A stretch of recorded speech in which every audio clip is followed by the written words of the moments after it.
কুমিল্লায় ঢাকা চট্টগ্রাম হাইওয়েতে জেলা প্রশাসন, বিআরটিএ ও হাইওয়ে পুলিশের যৌথ অভিযান পরিচালনা করা হয়েছে। সোমবার দিনব্যাপী ঢাকা চট্টগ্রাম হাইওয়ের সদর দক্ষিণ উপজেলার সামনে দ্রুতগতিসম্পন্ন যানবাহন নিয়ন্ত্রণে এবং গাড়ির কাগজপত্র হালনাগাদের উপর যৌথ অভিযান পরিচালনা করেন সিনিয়র সহকারী কমিশনার ও এক্সিকিউটিভ ম্যাজিস্ট্রেট মোহাম্মদ মেহেদী হাসান খান শাওন। সহকারী কমিশনার ও এক্সিকিউটিভ ম্যাজিস্ট্রেট নওরোজ কুরেশি দীপ্ত, বিআরটিএ কুমিল্লা সার্কেলের সহকারী পরিচালক ইঞ্জিনিয়ার মোহাম্মদ ফারুক আলম।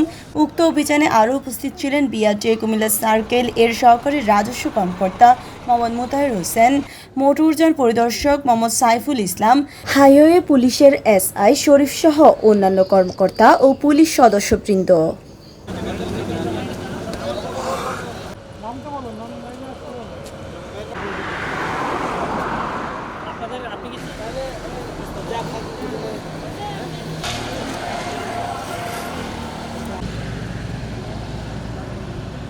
অভিযানে দ্রুতগতি সম্পন্ন বিভিন্ন যানবাহনকে এবং মেয়াদোত্তীর্ণ গাড়ির কাগজপত্রের উপর 17টি মামলায় 54,600 টাকা জরিমানা করা হয়েছে।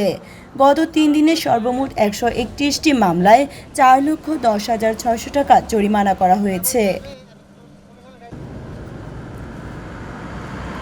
কোনো দুর্ঘটনা কুমিল্লা অংশে না ঘটে সে বিষয়ে আমরা জেলা প্রশাসনের জেলা ম্যাজিস্ট্রেটের নির্দেশে আমরা পুলিশ প্রশাসন এবং জেলা প্রশাসন এবং বিআরটিএ সমন্বয় করে হাইওয়ে পুলিশ সমন্বয় করে বিশেষ করে গতির উপরে আমরা কিছু অভিযান চালিয়েছি। চেকপোস্ট বসিয়ে আমরা গতিসীমার উপরে অভিযান চালিয়ে প্রায় 54,000 টাকার মতো জরিমানা হয়েছে বিভিন্ন মামলায়। এইভাবে আমরা চালিয়ে যাব। আশা করছি হাইওয়েতে শৃঙ্খলা অতি শীঘ্রই ফিরে আসবে।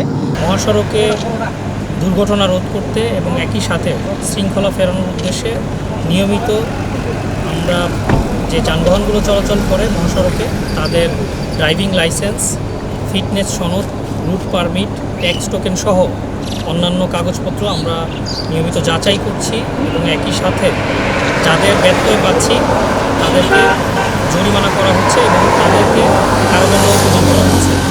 আজকেও আমরা সেই নিয়মিত আমাদের যে ভ্রাম্যমাণ আদালত যে আমরা যেটি মহাসড়কে প্রতিনিয়ত পরিচালনা করছি তার ধারাবাহিকতা এখানে আমরা গতিসীমা যেন উচ্চ গতিতে, আপনারা জানেন যে উচ্চ গতির কারণে মহাসড়কে প্রায়ই দুর্ঘটনা সংঘটিত হয়, সেটি রোধকল্পে আজকে স্পিড মিটার সহ এখানে যারা অতিরিক্ত গতিতে গাড়ি চালাচ্ছিল তাদেরকে জরিমানা করা হয়েছে এবং এই ধারা আমাদের বিআরটিএ, হাইওয়ে পুলিশ, জেলা পুলিশ সহ সকলের সম্মিলিত প্রচেষ্টায় আমরা কুমিল্লা যে মহাসড়ক অংশে আমাদের বিজ্ঞ জেলা ম্যাজিস্ট্রেট স্যারের নির্দেশনা মোতাবেক আমরা এই ভ্রাম্যমাণ আদালত পরিচালনা করছি জেলা প্রশাসন কুমিল্লার পক্ষ থেকে, যেন সড়ক দুর্ঘটনা রোধ করা যায় এবং সড়কের শৃঙ্খলা ফিরিয়ে আনা যায়, সেজন্য প্রতিনিয়ত এই ভ্রাম্যমাণ আদালত পরিচালনা করা হচ্ছে।